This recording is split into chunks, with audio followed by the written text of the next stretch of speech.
December 30, 2022. ಸಮಯ ಬೆಳಿಗ್ಗೆ 5:30. ಒಂದು ಭಯಾನಕ ಶಬ್ದ. ದೆಹಲಿ ಹೈವೇನಲ್ಲಿ ಐಷಾರಾಮಿ ಕಾರೊಂದು ಡಿವೈಡರ್ಗೆ ಡಿಕ್ಕಿ ಹೊಡೆಯುತ್ತೆ.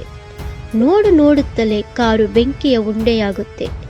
ಆ ಕಾರಿನಲ್ಲಿದ್ದುದು ಬೇರೆ ಯಾರೂ ಅಲ್ಲ, ಟೀಮ್ ಇಂಡಿಯಾದ ಭವಿಷ್ಯ ರಿಷಬ್ ಪಂತ್. ದೇಹ ಪೂರ್ತಿ ಗಾಯ, ಕಾಲಿನ ಲಿಗಮೆಂಟ್ಗಳು ಹರಿದು ಹೋಗಿದ್ವು. ಡಾಕ್ಟರ್ ಹೇಳಿದ್ರು ಇವರು ಬದುಕಿರೋದೇ ಹೆಚ್ಚು, ಇನ್ನು ಕ್ರಿಕೆಟ್ ಆಡೋದು ಕಷ್ಟ ಅಂತ. ಇಡೀ ಜಗತ್ತೇ ರಿಷಬ್ ಪಂತ್ ಕರಿಯರ್ ಮುಗಿದೇ ಹೋಯ್ತು ಅಂದುಕೊಂಡಿತ್ತು. ಆದರೆ ವಿಧಿಯ ಆಟವೇ ಬೇರೆ ಇತ್ತು. ಯಮರಾಜನನ್ನೇ ಯಾಮಾರಿಸಿ ಬಂದ ಪಂತ್ ಕೇವಲ ಎದ್ದು ಬರಲಿಲ್ಲ, ಎದುರಾಳಿಗಳ ಎದೆ ನಡುಗಿಸಿ ಬಂದರು. ಅಪಘಾತದಿಂದ ವರ್ಲ್ಡ್ ಕಪ್ ಗೆಲುವಿನವರೆಗೆ. ಇದು ರಿಷಬ್ ಪಂತ್ ಅವರ 0 to ಹೀರೋ ಕತೆ. Welcome to AB special.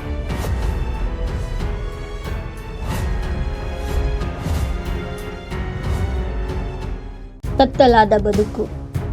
ಒಂದೇ ಕೈಯಲ್ಲಿ ಸಿಕ್ಸರ್ ಹೊಡಿತಾ ಇದ್ದ ರಿಷಬ್ ಪಂತ್ ಬೆಡ್ ಮೇಲಿಂದ ಏಳಕ್ಕೂ ಆಗದ ಸ್ಥಿತಿಗೆ ತಲುಪಿದ್ರು.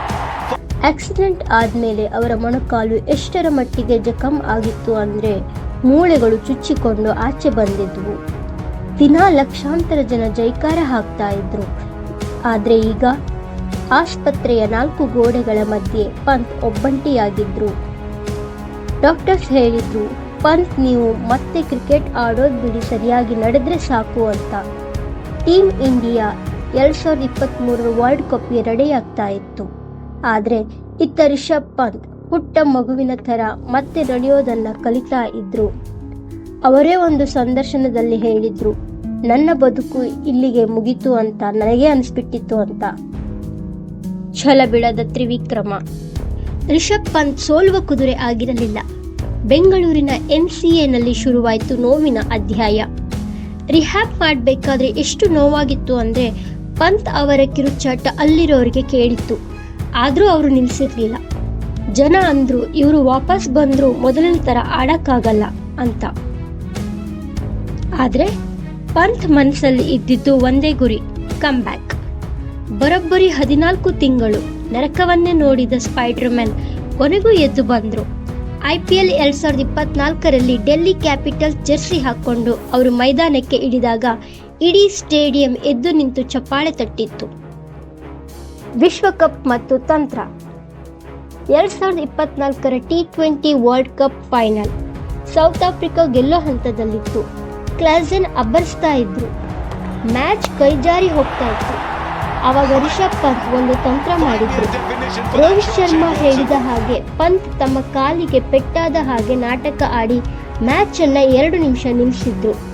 ಆ ಸಣ್ಣ ಬ್ರೇಕ್ ಎದುರಾಳಿಯ ಏಕಾಗ್ರತೆ ಹಾಳು ಮಾಡಿತು. ಮ್ಯಾಚ್ ಇಂಡಿಯಾದ ಕಡೆಗೆ ತಿರುಗಿತ್ತು. ಯಾವ ಹುಡುಗ ಇನ್ನು ನಡೆಯೋಕೆ ಆಗಲ್ಲ ಅಂತ ಜಗತ್ತು ಅಂದಿತ್ತೋ ಅದೇ ಹುಡುಗ ಬಾರ್ಬಡೋಸ್ ಮೈದಾನದಲ್ಲಿ ವಿಶ್ವಕಪ್ ಟ್ರೋಫಿ ಎತ್ತಿ ಹಿಡಿದಿದ್ರು. ಸಾವು ಗೆಲ್ಲುತ್ತಾ ಅಥವಾ ರಿಷಬ್ ಪಂತ್ ಗೆಲ್ತಾರ ಅನ್ನೋ ಪಂದ್ಯದಲ್ಲಿ ಪಂತ್ ಗೆದ್ದಿದ್ರು. ವಿಶ್ವದ ಮನ್ನಣೆ. ಕತೆ ಇಲ್ಲಿಗೆ ಮುಗಿಲಿಲ್ಲ.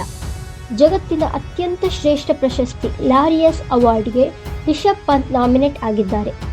ಇದು ಕೇವಲ ಕ್ರಿಕೆಟ್ ಅಲ್ಲ, ಇದು ಮನುಷ್ಯನ ಛಲಕ್ಕೆ ಸಿಕ್ಕ ಗೆಲುವು. ಸ್ನೇಹಿತರೆ, ವಿಧಿಯ ಆಟದ ಮುಂದೆ ನಾವು ಸೋಲಬಹುದು, ಆದರೆ ಪ್ರಯತ್ನ ಪಡೋದ್ರಲ್ಲಿ ನಾವು ಸೋಲಬಾರದು.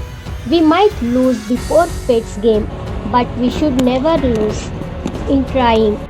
ರಿಷಬ್ ಪಂತ್ ಲೈಫ್ ಸ್ಟೋರಿ ನಿಮಗೆ ಇಷ್ಟ ಆಗಿದ್ರೆ ಈ ವಿಡಿಯೋನ ಲೈಕ್ ಮಾಡಿ. ಮುಂದೆ ಯಾರ ಕತೆ ಬೇಕು ಕಾಮೆಂಟ್ ಮಾಡಿ. ಇದು AB ಸ್ಪೆಷಲ್. ಇದು ಸ್ಫೂರ್ತಿಯ ತಾಣ.